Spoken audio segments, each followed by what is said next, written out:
Amazing grace, how sweet the sound that saved a wretch like me. Kayo po ba ay narinig nyo na ba yung salitang no guts, no glory? Saan nyo narinig yun? Sino mga nagsabi to? Yun po ay karamihan marinig sa mga military. No guts, no glory. Yung no ID, no entry. Saan nyo narinig naman yun? Una sa school, di ba? Sa mga establishments, meron ganon, no ID, no entry. So, dito po sa pag-uusapan natin, you might be asking, Pastor, what do you mean by this? Ano yung no ID, no entry? Alam nyo, there was an evangelist in the name of A.A. Allen. Si A.A. Allen is an evangelist and at the same time, he was a writer ng maraming books. He was an evangelist. At sa dami ng kanyang mga nagagawa na paglilingkod sa Panginoon, ay marami ang nakakakilala sa kanya. Actually, he was a writer of many Christian books.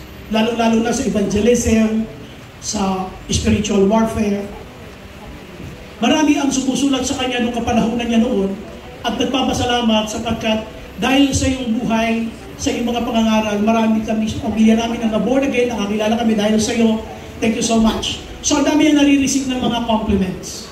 At bukod pa doon, yung mga aklat niya ay nakilala at napunta sa iba't ibang mga bansa. Siyempre, kung ikaw yung writer, you feel good about it dahil, wow, gamit na gamit ka ni Lord. At siya din naman ay naiimbitahan sa mga krusada para magsalita. So, yung kanyang karanasan sa Panginoon ay napakalago. One time sa kanyang buhay, when he was in California, ayon sa kanyang kwento, siya ay nakasakay sa kabayo. At habang siya nakasakay sa kabayo, nagpunta siya doon sa forest, napagod siya sa pangangabayo, hanggang sana isipan niya na magpahinga. So yung kanyang kabayo ay itinali niya sa gilid, at doon sa ilalim ng puno, siya ay namahinga. Ayon sa kanyang kwento, siya ay nakatulog. At habang siya ay natutulog, siya ay nanaginip. Sa kanyang panaginip ay nakita niya ang kanyang sarili sa pintuan ng langit.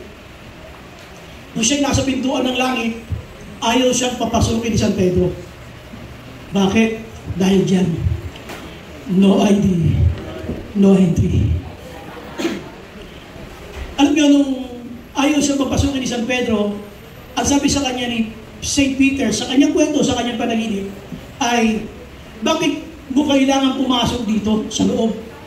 Alam niyo, kaya yung kanyang sinulat ay kilalang-kilala. Ang title kasi ng kanyang article ay I supposed to be there. Dapat nasa loob ako niyan. Yung kaharian na yan. Yun ang kanyang kwento. I supposed to be there. Sa dami ng aking mga ginawang paglilingkod sa Diyos, sa aking mga ministry, sa kanyang mga pagsusulat ng mga Christian books na pinakinabangan ng buong mundo, I supposed to be there. Pero, sabi niya ni San Pedro sa kanyang kwento, sige, gusto pumasok ka, hindi siya makapasok. Tapos may narinig sa isang boses, ayon sa kwento niya, parang boses ng Diyos Ama. Why you need to enter my kingdom?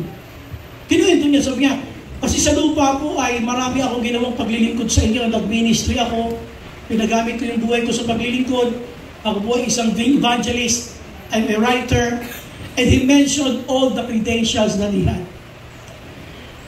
So, hindi pa rin siya nakapasok.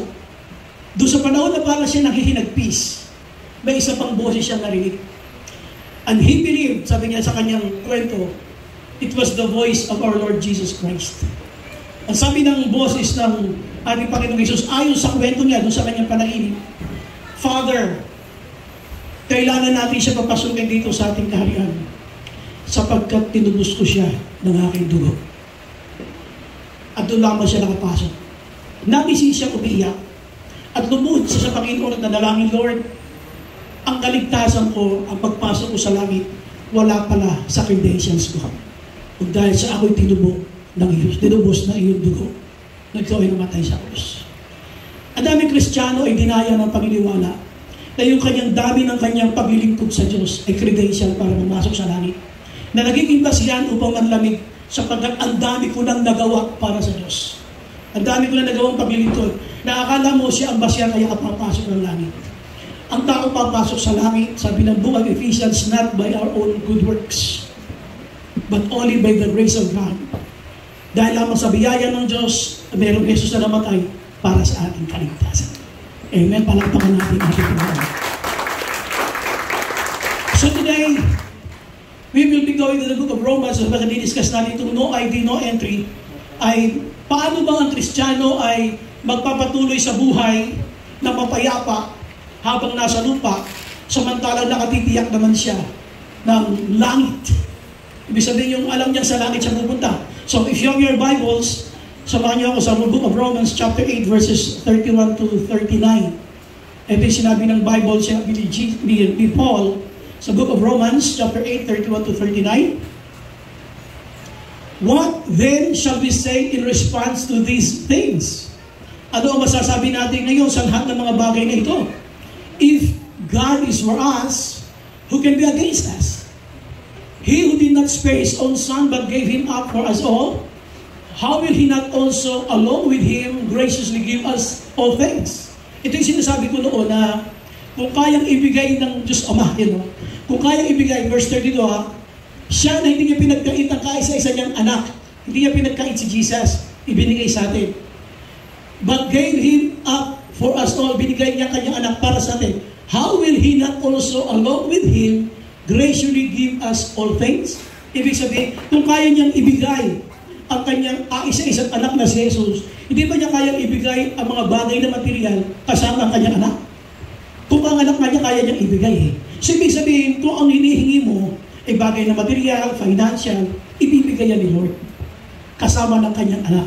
Sabihin mo sa katabi mo, ibibigay ni Lord. Sa kabila sabihin mo, ibibigay yan ni Lord. Okay, so, ituloy natin sa 33. Sabi ng Bible sa verse 33, who will bring any charge against those whom God has chosen? Sino ba ang hahato sa mga taong pinili ng Diyos? Sabi yan. Sabi nito ng Bible, it is God who justifies. Sapagkat ang mga, kung meron mga hahato, walang iba kundi ang ating Panginoon. At sabi nito ng Bible, who then is the one who condemns? Sino rin ang tayo sa pwede pang humatol? Wala na. Sapagkat si Jesus ay namatay, no one. Christ Jesus, who died more than that, who was raised to life, is at the right hand of God and is also interceding for us. Sabi niya. Sabi nito ng Bible, who shall separate us from the love of God? Sino makapaghiwalay sa atin sa pag-ibig ng Diyos Ama sa atin? Sa pag-ibig ni Kristo sa atin. Sabi ng verse, sumunod na slide, shall trouble, makapaghihiwalay ba tayo nito ng lahat ng mga pagsubok at kahirapan sa buhay, mga pag-uusik? Shall trouble or hardship or persecution or famine, yung tagutom or kahubaran, nakedness or danger or sword? As it is written, for your sake we face death all day long, we are considered as sheep to be slaughtered. No, sabi niya sa 37, no, in all these things, we are more than conquerors through Him who loved us. For I am convinced that neither death nor life, neither angels nor demons, neither the present nor the future, nor any powers, neither height nor depth nor anything else in all creation will be able to separate us from the love of God that is in Christ Jesus, our Lord. Amen. Palapakan natin ang ating Panginoon. Walang sino mang pwedeng makapagpahiwalay sa atin. Kahit sabihin naman ng mundo na hindi ka naman panlangit sila na magja-judge sa'yo. Hindi ka naman pwede sa langit. Bisan, ang mga nagsasalita niyan, mga mahal sa buhay, tingnan mga ugali mo, paano ka papasok ng langit, Kristiyano ka ba naman? There are a lot of people who will be telling you like that.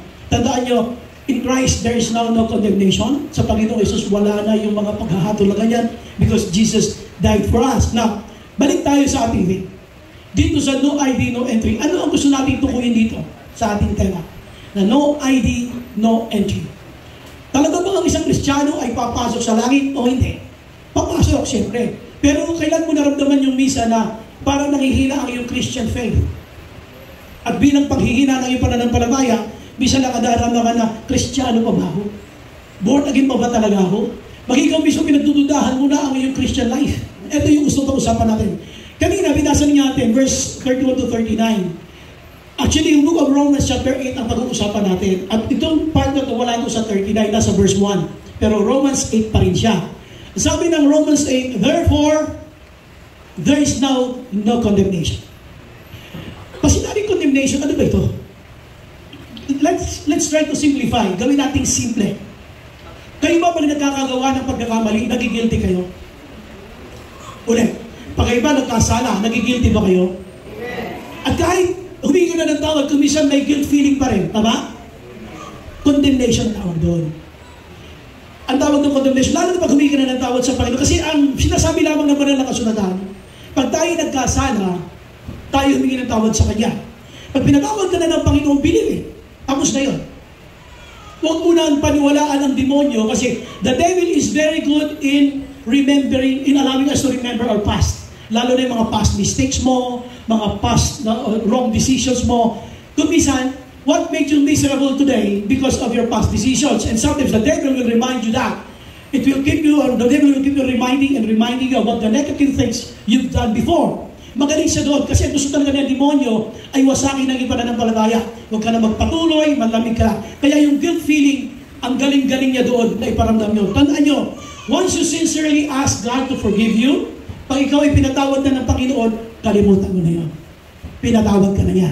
Pero yung guilt feeling, laging naroroon. Yun yung tinatawag na condemnation. Ang tawag na doon, self-condemnation.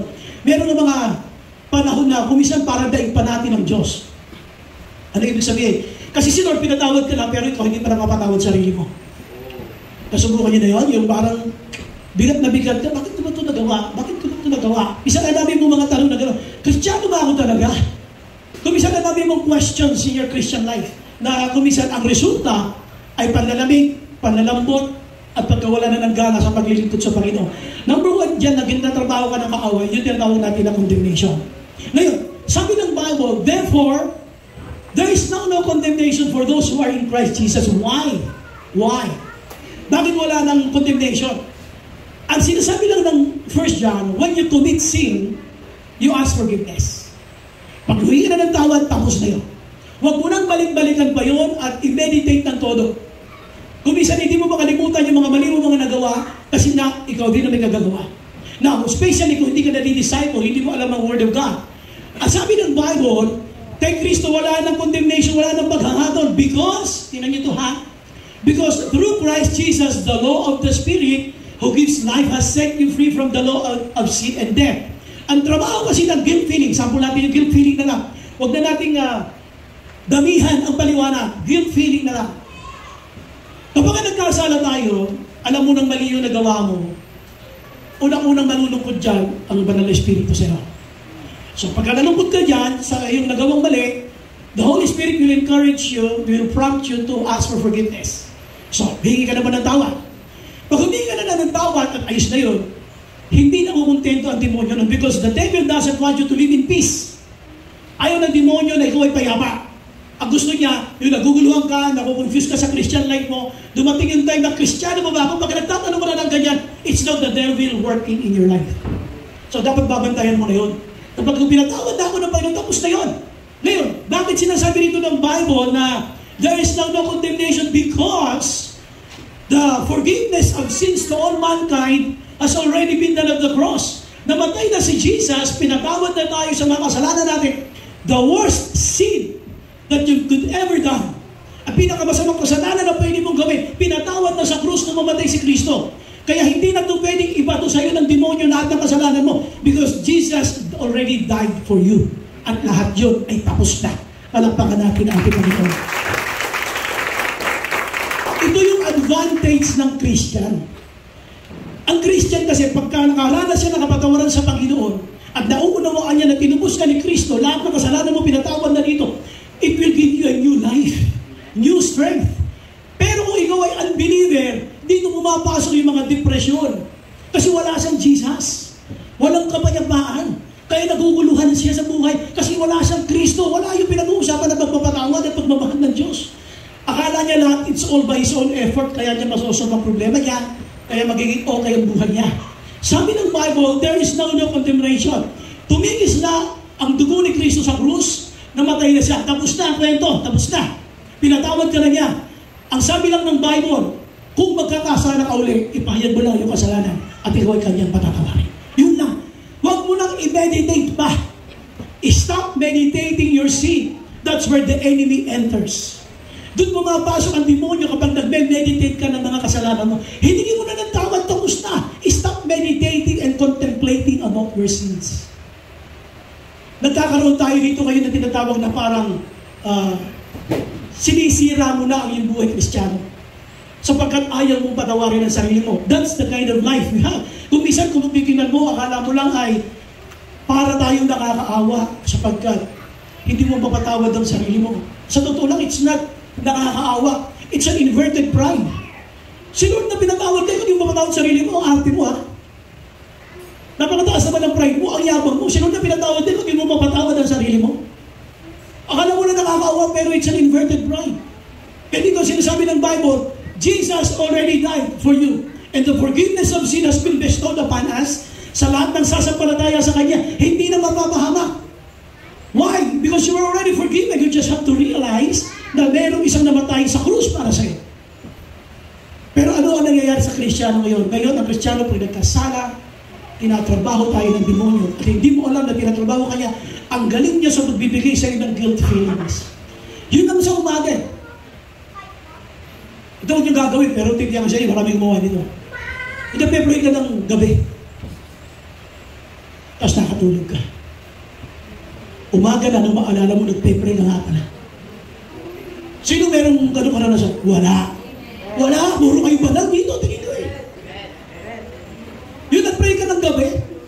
Noong umaga naalala ko, nag-peploy nga pala ako, nakatulugan mo si Lord. Ano mararamdaman mo? Nahiya ka, tama? Uy, Kristiyano naman nahiya sa ganun. Nahiya ka, amen? Hindi magsasorry ka ngayon. Okay ka na. Ang demonyo, hindi pa ito yun. Pray ka, tapos kanya. God galing niya sa ganun. That's how the devil works. Tandaan nyo in Christ there is now no condemnation. So ano sinasabi natin dito? Kaya no ID, no entry. Kasi nga kay Lord, wala nang condemnation. Pakiklik lang, yung ating number 1. No condemnation. Pag sinabi ni devil, ni Satan, uy, doon ka nagpe-pray. Hindi ka pwede mag-pray kasi nakatulugan mo yung prayer mo kagabi. Oops, in Christ there is now no condemnation. Tandaan mo, in Christ there is now no condemnation. Wala na. Hindi ka na pwede katulan. Wala na siyang pwedeng ibalik sa iyo because Jesus already died for the forgiveness of our sins. Ang kailangan mo na lang dito, umapit yung magkakasala at ipahayag ang iyong kasalanan. Tandaan nyo, namatay na si Jesus, wala nang ibang Jesus pa mamamatay. He already died and even rose again. Kung baka hindi lang bang niya tinubos tayo sa krus, kung tinubos siyang mamatay, nabuhay pa siya para patunayan na kaya niyang labanan ang kapangyarihan ng kasalanan at kamatayan sa ating mga buhay. So, pag ay mo nagigilty pa sa isang bagay na iningi mo na ng tawad, tandaan mo ha, there is now no condemnation. Dapat hindi mo na kinakawawa ang sarili mo. Ilang beses mo sinisi sarili mo sa mga mali mo nagawa. Nasubukan nyo naman sisihin sarili mo sa mga mali mo nagawa. Di ba? We feel so bad. Kahit anong pinatawad ka na ng Panginoon, but you still feel so bad. Kristiyano ba ako? Bakit mo tulog ako? There are times you question your relationship with the Lord. Okay lang yun, pero huwag kayo papayag na ang magiging bunga nito ay yung ikaw-continue mo sa sarili mo. Tandaan mo, you are very much valuable in the sight of the Lord. Jesus already died for you because He loves you so much. Palakpakan natin ang Panginoon. Kumbaga yung mararamdaman mong guilt feeling, yung mararamdaman mong pagkaawa sa sarili mo, yung mararamdaman mong pagkahabag sa sarili mo, yung mararamdaman mong self-pity, tinapos na lahat yun sa krus. Kaya hindi mo na dapat maramdaman yun. Because in Christ, there is now no condemnation. Kaya pag meron ka pang nararamdaman na lagi mo sinisisi ang sarili mo, kakawawa naman ako, bakit ako ganito? Pero hindi ka na ng tawag, it's the devil working against you. Tandaan mo, ang isang Kristiyano, hindi mo dapat sinisisi ang sarili mo pagkatapos mo humingi ng tawad. Dapat yung tuloy-tuloy na panibagong buhay ng paglilingkod ang nararamdaman mo. Hindi yung, alam niyo ba yung nakakaranas ng condemnation, makinig kayo. Nahihiya na yung umatin. Nahihiya na yung umatin. At tingin niya, ang buong church siya lang ang pinag-uusapan. Grabe. Nahihiya na yung umatin. Tapos ano ba? Aalis siya sa mga GC. At tingin niya, buong church siya pinag-uusapan. At tingin niya, lahat ng fellowship ng mga patiran, puro siya pinag-uusapan. Walang ganun. You are just condemning yourself. The enemy is making you think that way to kill the strength of your Christian life. Upang wasakin niya yung kalakasan ng iyong buhay Kristiyano. Tandaan mo, kapag dumating ka sa point na lagi na lang puro sarili mo at sinisisi mo, puro against you, ang tawag doon condemnation. And sabi ng Bible, there is now no condemnation. Kaya wala na dapat yung paninisi sa sarili. Ang kailangan mo lang, pa nagkamali, humingi ng tawad sa Panginoon, magsisi ng totoo, at magpasimula ulit sa buhay Kristiyano. Amen? Palapakan natin ang ating Panginoon. Eh ngayon, sino ba yung nagko-condemn sa atin? Ang demonyo. Ayaw niya ang buhay na meron ka. Kasi alam niya, you are more than conqueror. Punta natin yung next slide. Ito sabi ng next slide. Who then is the one who condemns? Sino itong magaling na to? Na pwede sa iyo na magpabagsak na yung Christian life, yung lagi ka sisisihin, lagi ka i-condemn, lagi ka i-blame. Sino yun? Wala na. Kung meron nga demonyo na lang yun, wala nang ibang sino man. Because Jesus already died. Ang sabi ito ng Bible, no one. Who then is the one who condemns? No one.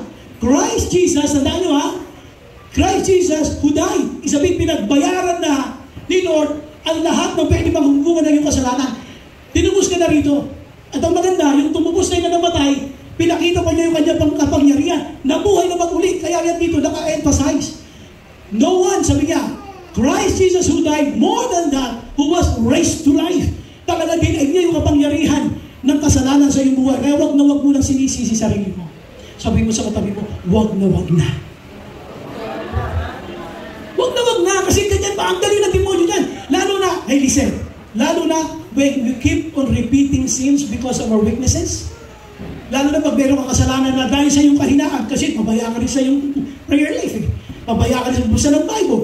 Pabaya ka sa mga fellowship. So yung strength na pagkukunan mo sa iyong Christian life, napabayaan mo na ngayon. O so ngayon, nakakagawa ka ng mga bagay na bunga ng iyong kahinaan. Tapos na uulit pa, diyan tatabahin ka lalo ng demonyo. Pero tandaan nyo, once you sincerely and genuinely ask for God's forgiveness, you're already forgiven. Tapos na yun. Huwag ka nang papayag na sisisihin mo, i-blame mo ang sarili mo, ang tawag doon condemnation. Doon magaling ang demonyo. At huwag kang papayag na gamitin ng demonyo ang iyong katawan para mawalang bisa ang ginawa ni Kristo sa krus ng Kalbaryo para sa iyo. Amen? Palakpakan natin ang Panginoon. Now, sabi nga dito sa Corinthians 15, and He died for all, that those who live should no longer live for themselves, but for Him who died for them and was raised again. So, ibig sabihin, pinakikita dito na ngayon ikaw ay naborn again. Nakita mo ang bunga ng iyong Christian life. Dapat, kung meron na akong buhay ngayon, dapat itong buhay na ito pinaglilingkod ko sa Panginoon. Pastor, pumalpak ako nagkamali ako, nakagawa ko ng maling desisyon. Okay, taas kamay. Huwag mo lang magsisi ng kung sino-sino. Taas kamay, Lord, I'm sorry po. Humingi ka ng totoong tawad. Pagkatapos humingi tawad ng totoo sa Panginoon, forget it na. Stop blaming yourself. Dahil ang kasunod ng condemnation na. Parang pinawawalan mo ng bisa ang ginawa ni Lord na pagpapatawad sa iyo sa krus ng Kalbaryo. Pinawawalan mo ng bisa ang kapangyarihan ng kanyang pagkabuhay na mag-ulit. So tandaan natin dito kaya ka makakapasok? Because there is no condemnation. Ito papasok ka sa presensya ni Lord, sabi na ni Moyo, no ID, no entry. Teka muna. There is now no condemnation. Worship na ba yan? Samantalang alam mo yung ginawa mo kahapon. Sabihin ng demonyo, sasabihin mo, there is now no condemnation. I can still worship the Lord. Amen? Malampakan natin ang ating Panginoon. Kailan ko nasubukan? Yung kayo ay nakataas ang kamay dito. Sabi ng ating worship leader, taas natin natin kamay, sabay na tayo sa tumba. Habang nakataas ang kamay mo, ang demonyo bumubulong. Taas-taas ka ng kamay, alam mo ginawa mo. Nag-uubig ka sa wallet ni mama mo. Alam ko yung ginawa mo, yung Gcash ni mama mo, binawasan mo, sinend mo sa'yo. The devil is so good at that. Ang galing niya mag-remind ng past mistakes. Ang galing niya mag-remind ng mga mali natin na gawa. Tandaan niyo, in Christ, there is now no condemnation. Hindi mo na dapat nararamdaman yun. Ang sinasabi lang niya, kilalanin mo kung nagkamali ka, taas kamay. Then, genuinely ask for God's forgiveness and start again. Kaya hindi totoo yung sinasabi nila, God is a God of second chance. No. God is a God of many chances. Dahil hindi ka lang minsan nagkamali, kundi paulit-ulit na pagkakamali, pero ang Diyos lagi ang tinatanggap sapagkat namatay siya para sa iyo. Para natin ang Panginoon. Punta tayo sa ating pangalawa. Let's go to the second slide. Yan. Here. Ano makikita niyo sa babae ito? Bukod sa ang ganda ng kanyang hair, nakagapos. This is a picture of many Christians today. Hindi kayo mabuti ha. Ito yung larawan ng maraming Kristiyano ngayon. Siya ay dapat mabuhay na ng may kalayaan. Pero siya nabubuhay na para pa rin siya nakagapos. She should be living a life with freedom in Christ because of what Jesus did at the cross. Pero ang dami sa atin para tayo nakatali, para tayo nakagapos. Ano itong gapos na to? Mga gapos na maling paniniwala. Gapos ito ng mga paniniwala tungkol sa iyong sarili. At itong gapos na to ang nagpapahirap para umusad na yung Christian life. Ngayon tanong, ano yung sinasabi nito pastor tungkol sa no ID, no entry? Basahin muna natin yung verse. Sabi ng Bible, yan ay nasa Romans 8 pa rin ha. Now let's go to verse 5. Those who live according to the flesh, sila mga nabubuhay sa pita ng laman. Sila na pinipili nila mabuhay sa kasalanan. Ayan o. Those who live according to the flesh, have their mind set on what the flesh desires. Kumbaga, sila na nabubuhay sa kasalanan, talagang pinagpasyahan na.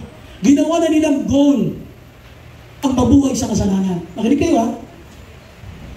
Dalawang uri ito ng setting of mind. Ang sabi niya dito sa pangalawa, but those who live in accordance with the Spirit, ito nabubuhay sa Espiritu, yung nabubuhay sa kanyang spiritual life, yung sumusunod siya sa Panginoon. Ito naman, meron din isinet sa mind niya, you know, have their minds set. Ito kasi na, have their minds set. Pareho silang may dinesisyonan. Yung isang nabubuhay sa kasalanan, dinesisyonan niyang mabuhay sa kasalanan. Pinagplanuhan niyang gawin ang mabuhay sa kasalanan. Ginawa niyang pangarap ang mabuhay sa kasalanang buhay. Dito, those who live in accordance with the Spirit, have their mind set on what the Spirit desires. Ito naman, nangarap siya na magbigay ng kaluguran sa Panginoon. Susunod siya sa utos ni Lord. Nakaset din siya doon.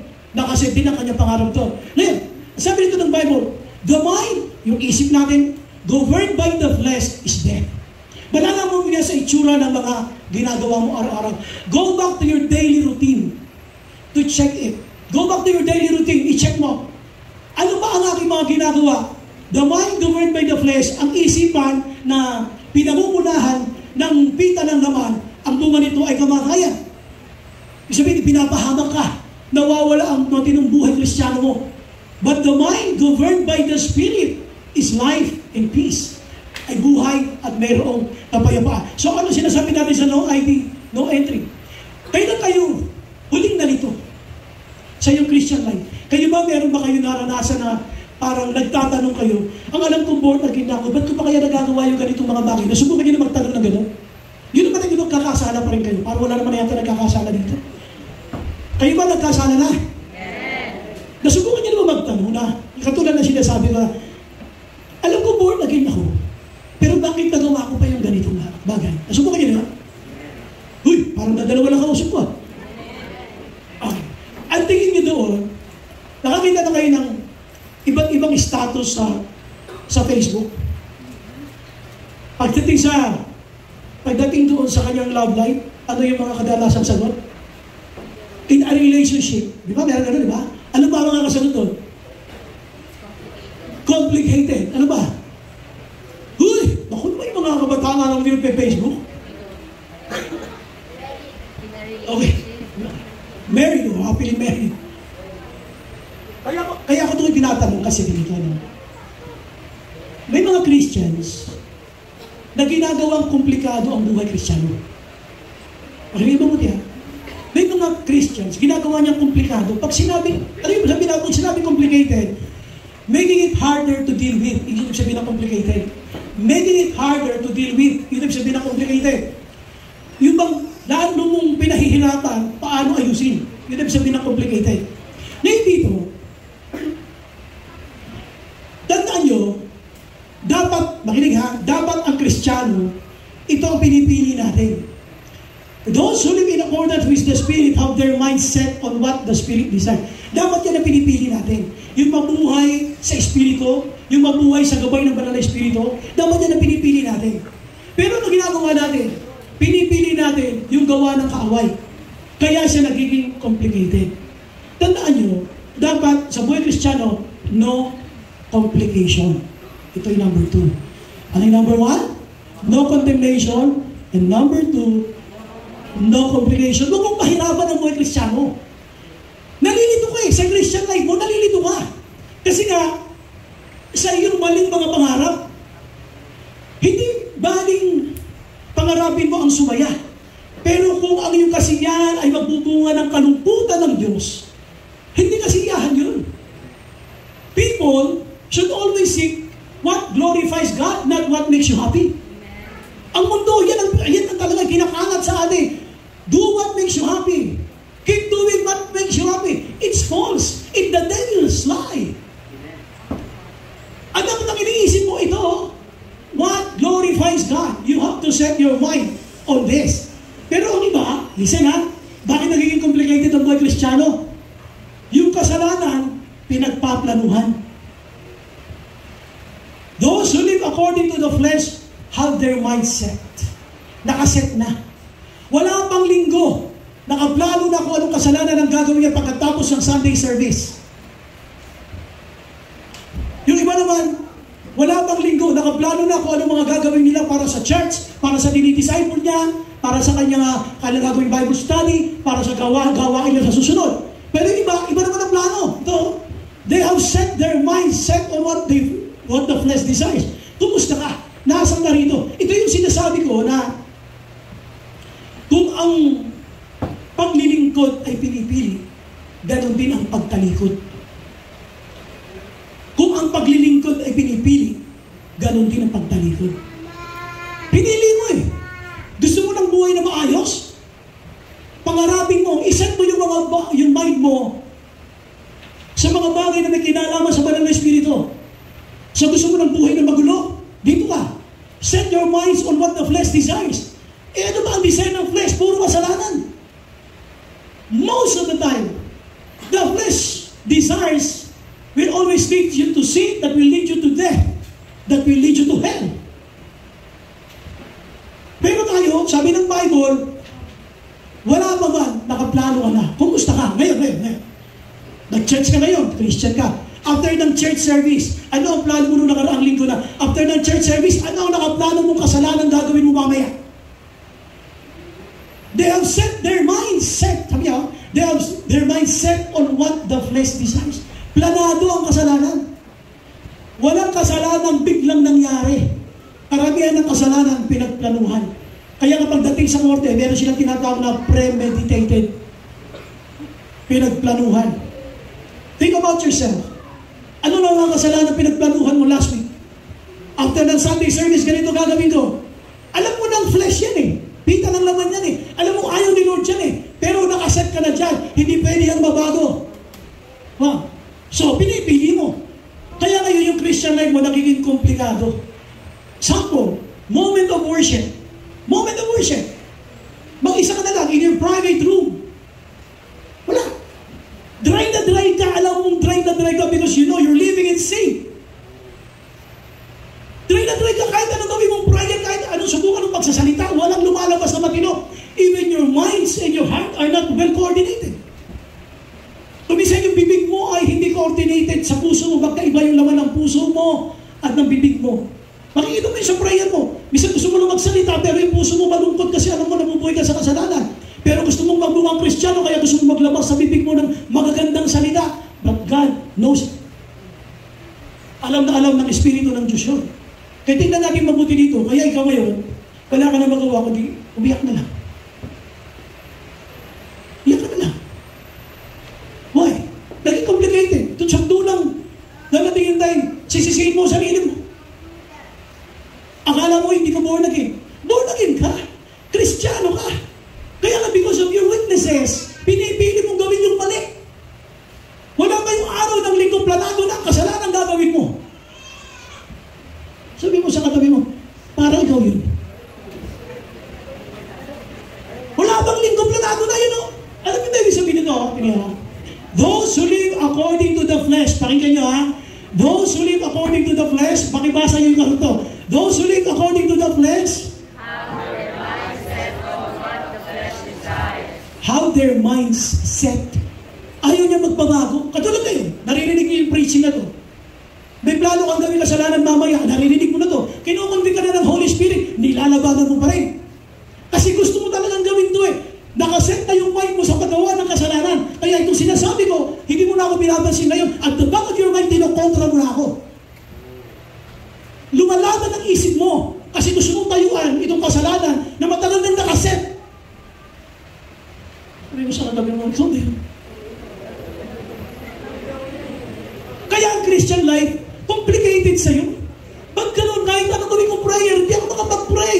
Hindi ko na maramdaman si Lord. Parang wala na yung Holy Spirit. You're making it harder, kapatid. You're making it complicated. Pero baguhin mo. Bago ba lang mag-Sunday, pag-pray mo, Lord, gawin mo po ako useful sa Sunday, make me a blessing sa mga kapatiran, gawin mo po ako pagpapala, baguhin mo yung isa-set mo sa mind mo. Lord, please use me. Gamitin mo kung Panginoon kung saan ako pwede magamit, makatulong sa church, sa mga kapatiran, mag-encourage. Kapag ano ng mind mo, wow, you can see how God will work. Dito, those who live in accordance with the Spirit, how their mind set. Nagseset, parang nagseset. Ang paglilingkod, dinidesisyonan. Ang pagtalikod, dinidesisyonan din. Eh, gusto mo parang both, kaya complicated? Gusto mo, lakid ka, pero nabubuhay ka sa kasalanan. Gusto mo, nasa church ka, pero ang buhay mo, buhay ng mga kasalanan. Pag pinag-usapan natin yung kabanalan, gusto mo, banal ka. Pero alam mo, ginagawa kang kasalanan. Kaya complicated. Kaya dito sabi ng Bible, pagka niremind ka uli ng demonyo, pag pumasok ka sa appreciation ng Diyos, at sasabihin mo, Lord, I want to worship you. Gugulin ka ng demonyo. Buhay mo, tignan mo nga. Worker ka pa naman, wala kang devotion. Hindi ka malang nababasa ng Bible. Worker ka pa naman, wala ka sa Wednesday Word. Pero kung ano pinopopost mo sa Facebook. Kung ano mga sineshare mo sa Facebook. Pero wala kang notes, sasabihin mo pagdating sa Wednesday Word. It becomes complicated. Kaya alam nyo, kaya nandito itong babae ito nakagapos. Matagal na siyang malaya. Matagal na siyang malaya. Kung pipiliin lamang niyan mabuhay sa kalayaan. Pero siya mismo ang naggagapos sa kanyang sarili. Kaya yung kanyang buhay ng Kristiyano, malungkot yan. Lahat ng ginagawa niyan sa harapan niyo ay artificial. Hindi masaya ang totoong Kristiyano. Ito, hindi ito masaya. Malungkot ang buhay na yan. Kristiyanong natawag pero nakagapos sa kasalanan. Kasi ang isip niya, nakaset na.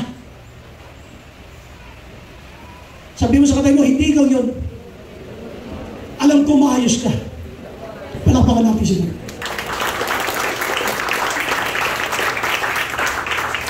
Ngayon, bilang patunay, ano bang klase ng isipan ng taong nabubuhay sa katwiran, sa kabanalan, sa mga bagay na spiritual? So, unang-una, pinaliwala niya, the mind governed by the flesh is death. Kapag nabuhay ka sa pita ng laman, ang dulo niyan kamatayan. Mukha ka lang masaya. Sige, enjoy ka lang. Pero dahil kasalanan niya, napunta niya kamatayan. At dahil kamatayan niya, ang dulo niya ay buhay ba na walang nagaling, buhay sa impyerno. Ngayon dito, sabi ng Bible, pero yung isipan na pinangungunahan ng Espiritu ng Diyos ay mayroong kapayapaan at may buhay na maayos. Kumusta ka? Payapa ka ba? Sinabi mo, Kristiyano ka, dapat payapa ka. Pero pag saksakan ng worries, ang pumapasok sa iyo na halos hindi ka na makapag-pray, nararatil ka na ng laki-laki ka na ng takot. You are making your Christian life complicated. Why? Because we chose a wrong choice. Mali ang iyong pinangarap. Sana kung magsiset ka ng pangarap dito sa bagay na may kinalaman sa Espiritu. Ito pinipili ang paglilingkod sa Diyos. Pinipili ang gusto maging pangarap na lumakad sa katwiran. Pero kung gusto mong mabuhay sa kasalanan, kahit Kristiyano ka na, mabubuhay ka pa rin sa paggagapos, ito yan. Pinidesisyonan mo, pinaplano mo yung kasalanan gagawin mo. Punta tayo sa next slide.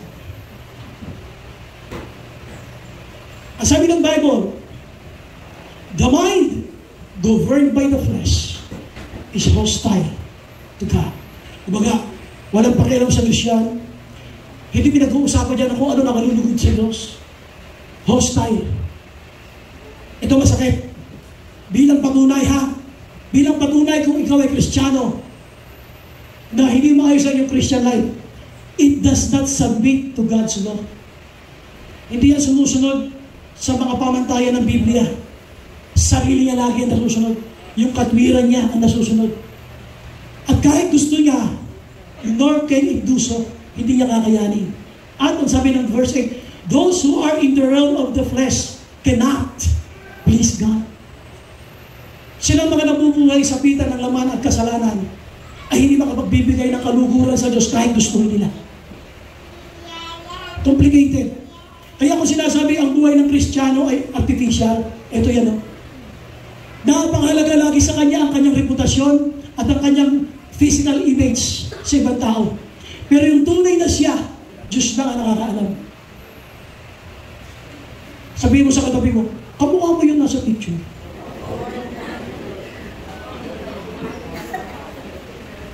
Those who are in the realm of the flesh, sila na nasa ilalim ng bital ng laman, cannot please God. Ano ba? They do not submit to God's law. Parang sa church. Ang church ay tinalaga ng Diyos para makalagaan ang kanyang mga tupa. Sometimes, mapapansin mo yan, people will not submit to the church, to God's law. They cannot submit. Susundin nila kung anong gusto nila. Those who are living according to the flesh. So dito yung pangalawa, lagi natin iisipin na ang buhay ng Kristiyano na pinapangarap ng Diyos para sa atin ay buhay na mapayapa, buhay na maayos. Pero tayo, kaya nagiging complicated, dinidesisyonan mo, pinagpaplanuhan mo ang mga bagay na mali. Kaya tuloy, malaya ka na, para ka pa rin nakagapos. Kasi ang demonyo patuloy na nasusunod sa buhay mo. Kaya pag lalapit na sa presensya ng Diyos, kung ikaw ay totoong Kristiyano, nag-uumpisa pa nakakaaway, alam mo na. Oops, ano yan? Sa Panginoon, hindi ko dapat gawin ito. Dapat ang ginagawa ko kung ano yung nakalulugod sa Kanya. Alam mo paano sagutin? Alam mo yung banal na kasulatan? Alam mo yung sabi ng Bible? Pero pag sumusunod ka sa Kanya, atras tayo. Atras. Dito, kapag dito kasi nakaset na eh. Set na yan, planado na yan. Parang outing. Planado na yan eh. Walang pwedeng humarang yan, outing to eh. Planado na. Gabi pa lang, nakaready na yung sapatos. Nakaready na lahat ng dadalhin niya. Planado eh. Bisa ganun tayo eh. Kahit naririnig mo na ang Word of God, hindi ka mapagbago ng banal na Espiritu kasi na nakaset ka na sa paggawa ng kasalanan. Plinano mo na. Nakatakda ng gawin. Pero kung susundin mo naman ay mga bagay tungkol sa Espiritu ng Diyos, tungkol sa Espiritu ng Diyos, buhay ng mapayapa. Ang sabi ito ng Bible, makakaranas ka ng paggabay niya sa iyong buhay. Now, punta tayo sa pangatlong slide. Yan. Ang sabi ng Bible, therefore brothers, Romans 8 pa rin yan ha. Therefore brothers and sisters, we have an obligation. Ito yung sinasabi ko. Meron tayong obligation na mamili. Kung ano natin pipiliin, ano ba pipiliin mo? You set your mind on the things na kasalanan? O ang ipipiliin ko ay mag-set ako ng mind ko sa mga bagay na spiritual tungkol sa paglilingkod sa Panginoon. Sabi niya, therefore brothers and sisters, we have an obligation. May obligation tayo. Sabi mo sa katabi mo, may obligasyon pala tayo. So, sabi niya rito, ang obligasyon mo hindi sa flesh. Sabi ng 13, for if you live according to the flesh, you will die. Ito yung sinasabi ko, puro kapahamakan yan. Sige, subukan mong desisyonang pangarapin at gawin ang mga buhay na makasalanan. Puno-puno yan ang kapahamakan. Puno-puno yan ang kapahamakan. And eventually, it will lead you to die. But, if by the Spirit you put to death the misdeeds of the body, you will die. Alam niyo ba, maraming ma-overcome na kasalanan sa katawan natin kung pipiliin mo lang mabuhay sa espiritual. Kung pipiliin mo lang na gabayan ka ng banal na espiritu, maraming mga kasalanan sa katawan mo na ma-overcome mo.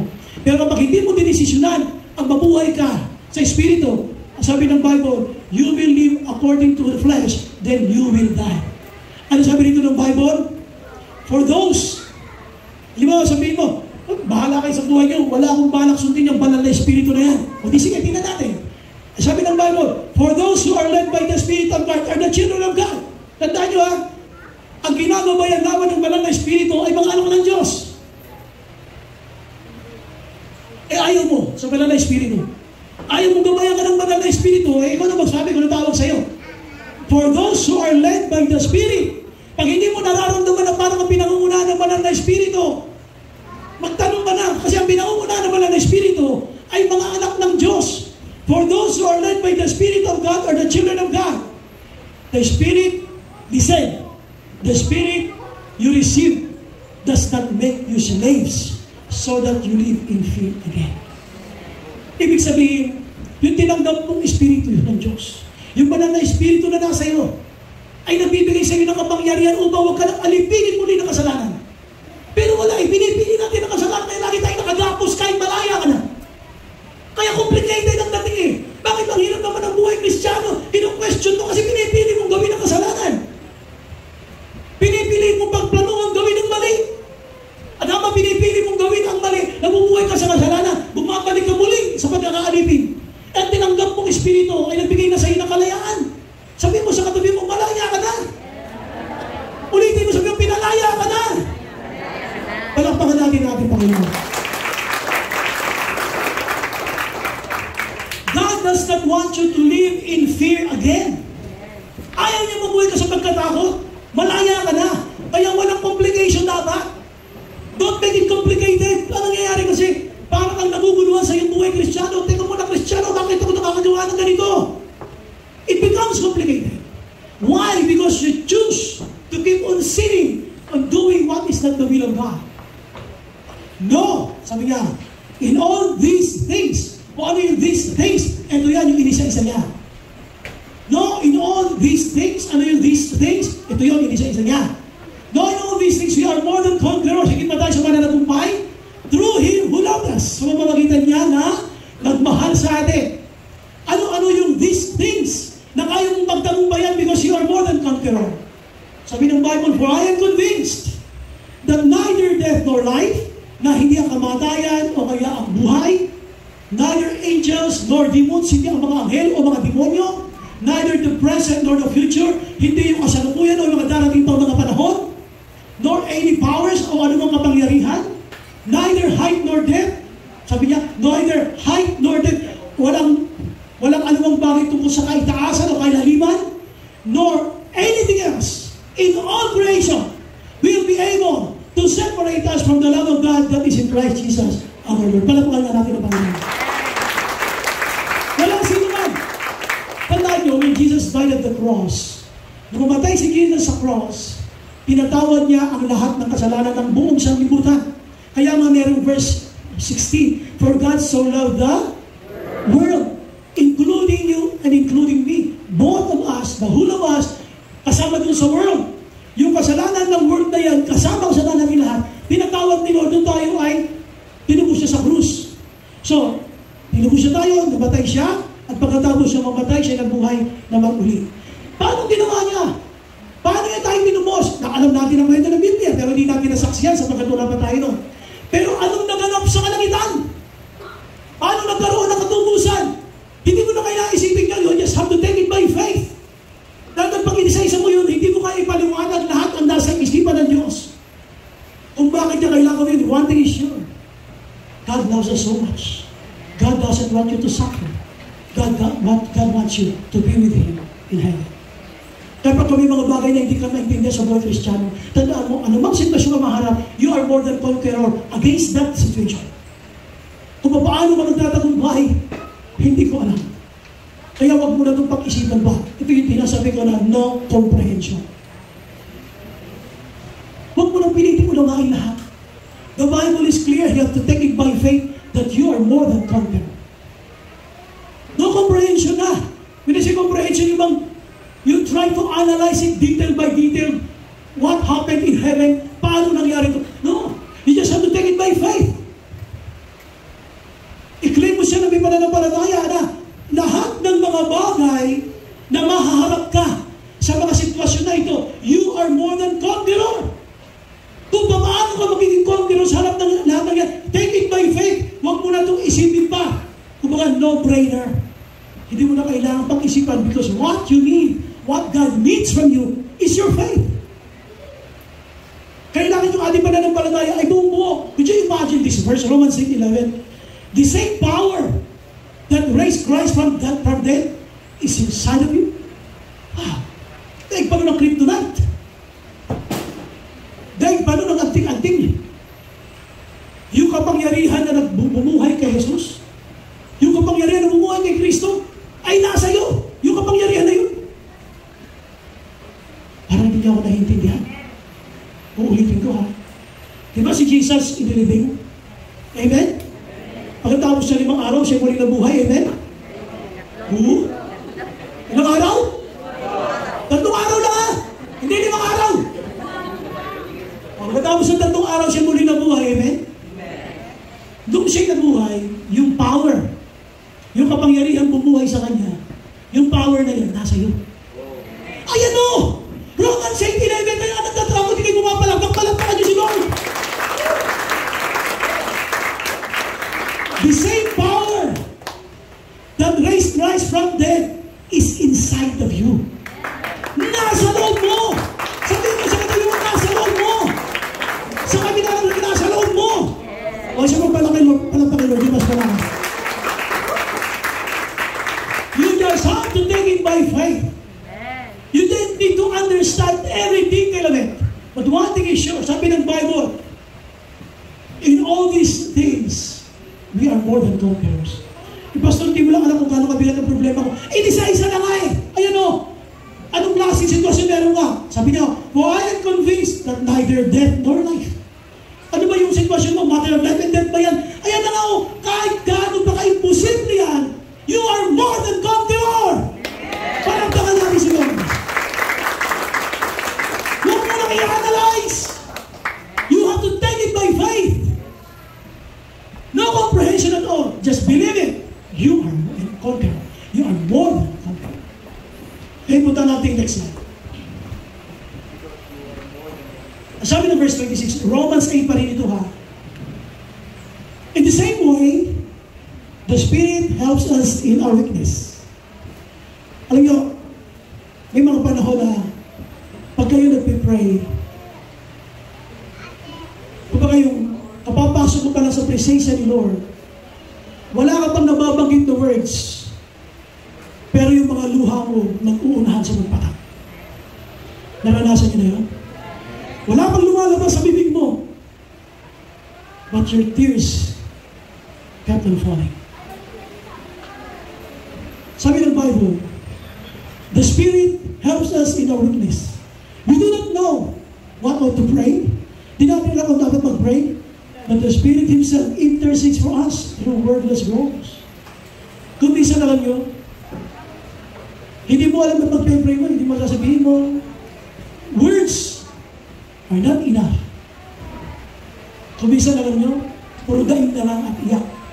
Puro higpi na lang ang nasasabi mo kay Lord. And God understands those.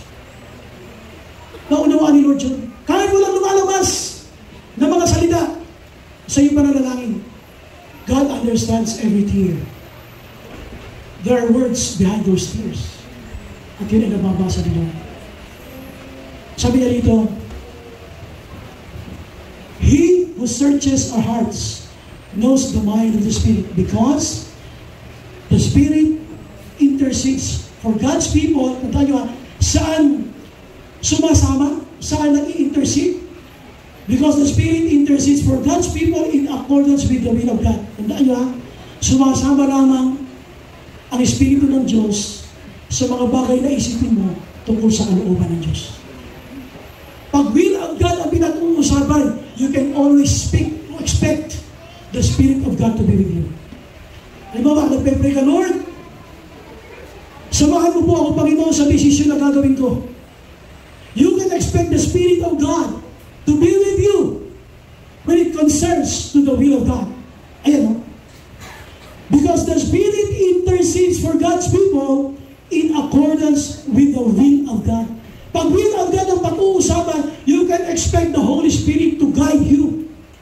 Pero pag ang iisipin mo, iseset mo yung mga bagay na kasalanan, iseset mo mga bagay na mali na gagawin mo, you cannot expect the Holy Spirit to be with you. Hindi siya sasama sa iyo. Kaya dito, ang gusto kong ipakita sa inyo dito, sometimes, we do not know, no comprehension. You know? Sometimes, like the same way the Spirit helps us in our weakness, we do not know, thinking, no comprehension, what to pray for.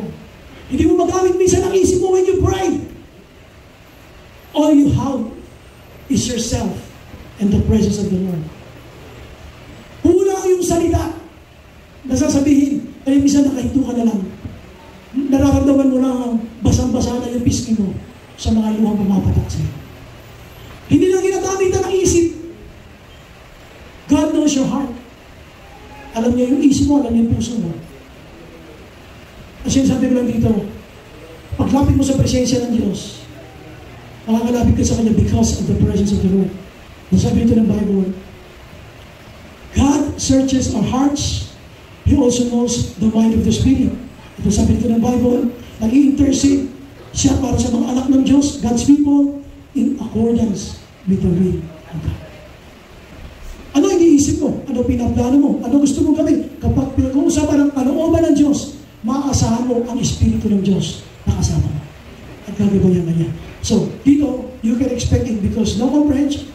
Kung tandaan mo lang, pag sinasabi sa iyo ng demonyo, atras tayo, pag sinabi ng demonyo na, talunan ka na, you are now a defeated foe. You will never be victorious sa problemang ito. Yung mga nakaraang problema, dinaanan mo, nagtagumpay ka, pero huli na yun, hindi ka na magtatagumpay ulit. Tandaan niyo, sabi ng Bible, you are more than conqueror. Through all of this, inisa-isa niya. Inisa-isa niya ang lahat ng klase ng problema. May kinalaman sa posisyon, may kinalaman sa buhay at kamatayan. Lahat ng klase ng problema. Bilang anak niya, you are more than a conqueror at kaya mo rin mapagtagumpayan. And you have to believe it by faith. Amen? O ba napakalitin sila? Sabi mo sa katabi mo, just believe. Sa kabila naman sabi mo, just believe. Amen? Isa pang palakpak para kayo. Tapos tayo sa ating conclusion. You will enter heaven because of what Jesus did. And not because of your deeds. Sana maging malinaw yan, ha? Papasok ka sa langit dahil sa ginawa ni Jesus. Hindi dahil sa mga ginawa mo. You will enter heaven because of what Jesus did and not because of your deeds. I'm ready.